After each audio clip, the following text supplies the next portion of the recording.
So what if time lang ang iyang mahatag, wala siya ka ng things nga pwedeng mahatag? Again, sa ako okay, okay ra. Okay ra nga time. Okay ra. Okay ra nga tayo. Time kay showing of love mong gyapon.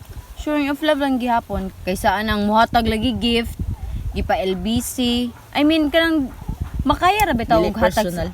makaya ra bitaw og duol or adto or magkita pero gipaagi pa og mga GNT, gipaagi pag mga shipping kuan, dili siya kaya magpakita bitaw sa iyang kagalingon. Mas okay nga bahalag wala siya gift basta nag-uban nga nagkuyog. So except lang atong mga tao nga like the work abroad dili jud ka uli, grabe kayo dako ka plite, and then katong mga tao nga dili ka afford sa plite, so kana exemption. Kasikas sa kinabuhi.